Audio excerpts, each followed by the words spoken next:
नमस्कार विद्यार्थी मित्रांनो, वीलनच्या या प्लॅटफॉर्मवरती तुमचं स्वागत आहे। तुम्ही जर पोलीस भरती करताय, न्यू असाल पोलीस भरतीसाठी किंवा तुम्ही अगोदरपासून प्रिपरेशन केलेलं आहे, त्यांच्यासाठी सुद्धा हा व्हिडिओ आहे। त्यामुळे व्हिडिओला शेवटपर्यंत नक्की बघा।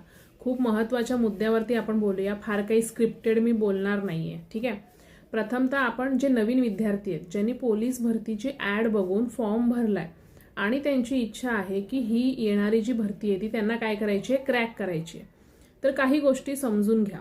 पहिली गोष्ट, तुम्ही आत्ताच फॉर्म भरलाय, ग्राउंडची जी टोटल प्रॅक्टिस आहे ती तुमची जास्तीत जास्त 3 महिने होणार आहे, बरोबर आहे, 2 ते 3 महिने।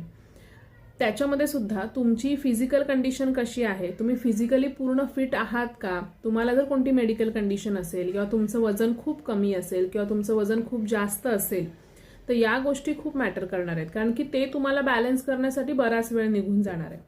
परंतु जे फिजिकली फिट आहेत ते नक्कीच 50 पैकी जर त्यांनी 40 अबाव स्कोर केला आणि लेखी परीक्षेमध्ये जर त्यांनी ते मार्क्स कव्हर केले, कंडिशन आहे, तरच ते काय करू शकतात, ही भरती क्रॅक करू शकतात। कारण की महाराष्ट्रातील बरेचसे जे विद्यार्थी आहेत ते 6 ते 8 महिने झाले किंवा कोणी 1 अटेम्प्ट दिलेला आहे, 2 अटेम्प्ट दिलेले आहेत, 3 अटेम्प्ट दिलेले आहेत, बरोबर आहे। तर असे सुद्धा विद्यार्थी जे आहेत ही भरती देणार आहेत आणि 2026 मध्ये चॅलेंजेस वेगळे आहेत हे समजून घ्या।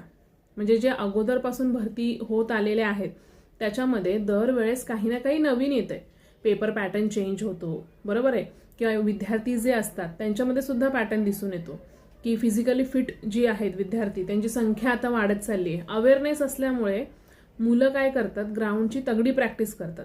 त्यामुळे जे एकदम न्यू आहेत ना स्टुडंट, त्यांना थोडासा इश्यू होतो याच्यामध्ये। मग तेव्हा तुम्हाला काय करायचंय की ते प्रॉपर प्लॅनिंगने करायचंय तुम्हाला।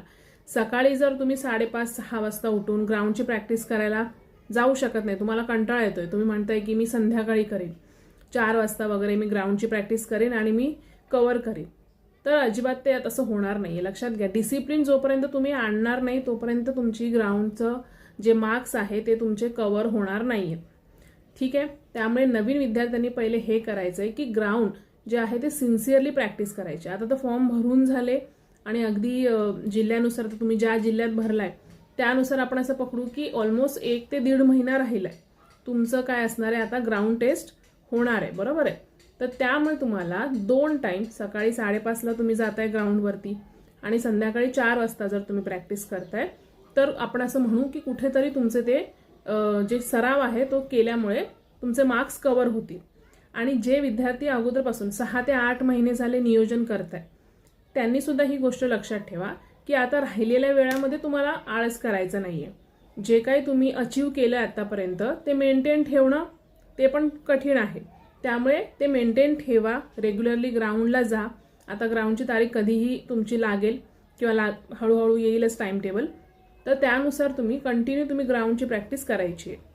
आता राहिला प्रश्न, आता ग्राउंडच्या याच्यामध्ये पण कसं आहे, बरेचसे जे विद्यार्थी आहेत ते डाएटवरती लक्ष देत नाहीत। फक्त ग्राउंड करून किंवा तिकडे जाऊन जीव तोडून धावून काही होणार नाहीये, ठीक आहे। तुम्हाला खाण्यापिण्यावरती लक्ष द्यायचं आहे।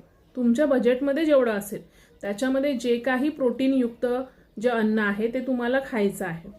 अगदीच तुम्ही वजन कमी करायचंय म्हणून जेवण सोडणे वगैरे असा प्रकार करायचा नाहीये। प्रॉपर तुमचे जे प्रशिक्षक आहेत त्यांच्या मार्गदर्शनाखाली तुम्ही प्रॉपर डाएट चालू करा आणि येणाऱ्या तारखेपर्यंत त्याला नित्य नियमाने पाळा। आता झालं ग्राउंडचं, सकाळी तुम्ही गेले 5:30ला आणि त्यानंतर मग संध्याकाळी 5:30ला तुम्ही गेले ग्राउंडवरती, मग 9 ते 10 वाजेपर्यंत तुमचं सगळं तुम्ही आटपून घेणार, बरोबर आहे। त्यानंतर मग तुम्ही जिथे क्लास लावला असेल किंवा लायब्ररी असेल तिकडे तुम्ही जाल, तर तिथे तुम्हाला जायचंय रेग्युलरली। असं नाही की आज माझा मूड नाहीये। तुमचा जेव्हा मूड नसतो ना तेव्हा हजारो विद्यार्थी अभ्यास करून मोकळे होतात। त्यामुळे तुम्हाला भरती क्रॅक करायची 2026 मध्ये किंवा येणारी कोणतीही असू दे, तर त्याच्यासाठी तुम्हाला डिसिप्लिन ठेवायचं आहे, कारण की फॉर्म हे लाखोमध्ये भरले गेलेत, कुठेतरी कॉम्पिटिशन ही जास्त आहे, ठीक आहे। त्यामुळे हे तुम्हाला पाळायचं आहे। आता आपण बोलूया लेखी परीक्षेबद्दल, खूप महत्त्वाचं आता आपण डिस्कस करूया गोष्टी, तर व्हिडिओला अजिबात स्किप करायचं नाहीये, ठीक आहे। आता राहिला लेखी परीक्षेचा प्रश्न, तर मुलांचं कसं असतं की आपण PYQ बघतो, कशा टाईपचे प्रश्न विचारले गेलेले आहेत तुम्हाला, त्याचा तुम्ही अभ्यास करता। परंतु जर तुम्ही पाहिला पॅटर्न, कोणतीही एक्झाम असू दे, की जे मागे विचारलं गेलेलं आहे अगदी काय कट्टुकट असं विचारत नाहीत, त्यामध्ये कुठे ना कुठे एक काठिण्य पातळी ही वाढत जाते आणि हे मुलांना कळत नाही. मुलं म्हणतात की जसे PYQ आलेत त्या टाईपच अभ्यास करायचे, असं नाहीये. आता 2026 मध्ये चॅलेंजेस सुद्धा तेवढे वाढलेले आहेत. सोशल मीडियावरती एवढे अकॅडमीज किंवा यूट्यूबवरती एवढे व्हिडिओज वगैरे असतात, त्यामुळे मुलांचा अभ्यास हा तगडा झालेला आहे. जी मुलं अगोदरपासून प्रिपरेशन करतायत त्यांचा अभ्यास एकदम व्यवस्थित झालेला आहे. त्यामुळे नवीन विद्यार्थी असतील किंवा जुने जरी विद्यार्थी असतील त्यांनी थोडं जरी आपलं नियोजन चुकवलं तरी सुद्धा तुम्ही मेरिट बाहेर जाऊ शकता. तर राहिला विषय, आता आपण विषयांबद्दल बोलूया की GKचा जो विषय आहे, GKला एवढं हलक्यात घेतात मुलं की म्हणजे इतिहासामध्ये फक्त समाजसुधारक वाचलं किंवा थोडंफार आधुनिक भारताबद्दल वाचलं, भूगोलामध्ये महाराष्ट्राचा प्राकृतिक भूगोल आला, हे तर महत्त्वाचं आहेच, प्रशासकीय वगैरे, मग भारताबद्दल सुद्धा करतात आणि जगाबद्दल, मग ते फार वरवर केलं जातं. त्यातही अनेक मुद्दे असे आहेत की जे तुम्ही 2026 मध्ये वाचले पाहिजे. कारण की येणाऱ्या पेपरमध्ये समजा एखाद दुसरा जरी प्रश्न अशा टॉपिक्सवरती असेल जसं की खनिजे, मृदा, डिटेलमध्ये असतात, कृषी, हे जे विषय आहेत हे मुलं जनरली वाचत नाहीत. हे GKचा पार्ट आहेत, परंतु तुम्ही काय करता, अगदी बेसिक वाचायला जातं. मग असं करू नका, ते तुम्हाला डिटेलमध्ये वाचायचे. मग इतिहास असेल किंवा भूगोल असेल, अर्थशास्त्राचे सुद्धा काही प्रश्न असतात आणि ते असं असू शकतं की चालू घडामोडीशी संबंधित असू शकतात.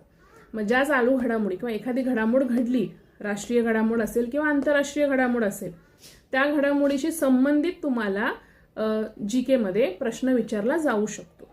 मग तो करंट अफेअरचाही असेल आणि GKचाही असेल. पण जर तुम्ही अर्थशास्त्र वाचलंच नाहीये किंवा तुम्ही समजूनच घेतला नाही की तो विषय काय असतो किंवा घडामोड घडल्यानंतर त्यातल्या कोणत्या गोष्टी तुम्हाला लक्षात ठेवायचंय, हे जर तुम्ही केलं नसेल तर पेपरमध्ये तुम्हाला डिफिकल्टी येऊ शकते. आणि म्हणून बऱ्याच मुलांचे GK GS मध्ये मार्क्स हे जात असतात. दुसरी राहिली गोष्ट अंकगणित. अंकगणिताचा विषय असा आहे की बरेचसे जे विद्यार्थी आहेत, गणिताची भीती असते ऑलरेडी विद्यार्थ्यांमध्ये, तर ते काय करतात, अगदी फॉर्म्युले सकट किंवा इतर गोष्टी रट्टा मारून टाकतात. मग एकदम जे नवीन मुलं आहेत किंवा ज्यांनी नवीन सुरुवात केली आहे त्यांना प्रत्येक गोष्ट शिकून घ्यायची आहे अंकगणिताची, बरोबर आहे.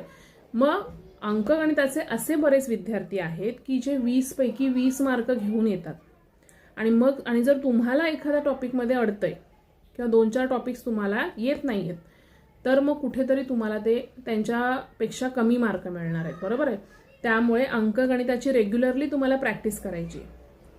पण काय होतं की अंकगणित म्हणजे गणिताची भीती विद्यार्थ्यांमध्ये घातली जाते आणि मुलं काय करतात, नुसतं अंकगणितच सोडवत बसतात. अंकगणित असेल किंवा बुद्धिमापन या विषयांना तुम्हाला दिवसातून तुम्ही एक वेळ ठरवा, 1 तास 2 तास, आणि या वेळेमध्येच तुम्हाला काय करायचं ते सोडवायचं. अदर दॅन तुम्हाला काय करायचंय, GK GSचा भाग कव्हर करायचाय. अंकगणिताची भीती घेऊन फक्त गणितच करत नाही बसायचं दिवसभर. फॉर्म्युलेज वगैरे असतील एका कागदावरती तुम्ही लिहा, तुमच्या भिंतीवरती लावा, कपाटावरती लावा आणि असं करून तुम्ही ते फॉर्म्युले बाहेर करा. बुद्धिमापनची सुद्धा 1-2दा प्रॅक्टिस करा, तर नक्कीच तुमचं ते काय कव्हर होऊन जाईल. अर्थशास्त्रामध्ये ना लोकसंख्या, दारिद्र्य, बेरोजगारी हे खूप महत्त्वाचे असे टॉपिक्स आहेत. ते म्हणजे MPSC एक्झाम्समध्येच महत्त्वाचे आहेत असं नाहीये. तुम्ही MPSC लेवलचा तुमचा जर अभ्यास असेल तर वेल अँड गुड, जर नसेल तर तुमच्याकडे जो काही ठोकळा आहे तुम्ही घेतला असेल तो तुम्हाला रेग्युलरली वाचायचा आहे. आता राहिला प्रश्न 1 ते 1.5 महिना राहिलाय, बरोबर आहे. मग खूप सारे असे मेसेजेस वगैरे तुम्हाला येतात की हे नोट्स घ्या, ते नोट्स घ्या, बरोबर आहे. तर अशाच्या नादी अजिबात लागायचं नाहीये. तुम्हाला प्रथमतः काय करायचंय की तुमच्याकडे जो ठोकळा आहे, जो तुम्ही वाचलाय रेग्युलर, त्यालाच परत परत परत वाचायचंय. कारण की खूप साऱ्या सनावळ्या असतात, डेटा असतो की जो तुम्हाला लक्षात राहत नाही. मग तुम्ही काय करायचंय, ते सारखं सारखं सारखं वाचायचंय. कारण की आता तुम्हाला एकदम नवीन सोर्स वाचायला बिलकुल वेळ नाही. आणि अगदीच जर तुम्ही अर्थशास्त्र किंवा अदर जे GK GSचा जो तुमच्या ठोकळ्यामध्ये आहे परंतु तुम्ही वाचला नाहीये, तर असा भाग तुम्ही वाचून काढा आणि मग काय करा, एक्झामच्या अगोदर त्याला थोडंसं रिवाईज करा. तर आता एकदम नवीन नोट्स काही घ्यायच्या भानगडीत पडू नका. तुमच्याकडे जे बुक आहे त्याच्यातून तुम्ही वाचा किंवा तुम्ही एक्स्ट्रा बुक्स घेतले असतील, भूगोलसाठी असेल किंवा इतिहाससाठी असेल, चालू घडामोडीचं वेगळं एक सेपरेट पुस्तक घ्या, ते नक्की घ्या. ते तुम्हाला रेग्युलरली वाचायचं आहे, कारण की 2025 मधल्या सर्व घडामोडी महत्त्वाच्या आहेत आणि 2026 मधल्या डिसेंबर जानेवारीच्या तुम्हाला महत्त्वाच्या आहेतच. मग 2025 हे पूर्ण तुम्हाला करायचंय, तर त्यासाठी तुम्ही वेगळं पुस्तक घ्या. परंतु बाकी काही फार पुस्तकं घेत बसू नका. तुम्ही जे वाचलंय तेच तुम्हाला काय करायचंय, रिवाईज करायचंय. आणि नवीन विद्यार्थ्यांनी बिलकुल मोराल डाऊन करायचं नाहीये. तुमच्याकडे जे काही सोर्स आहे तो तुम्ही वाचायला चालू करा. अकॅडमीमध्ये जात असाल तर रेग्युलर जा. त्यांनाही सांगा की GK GS आमचा कव्हर करून घ्या.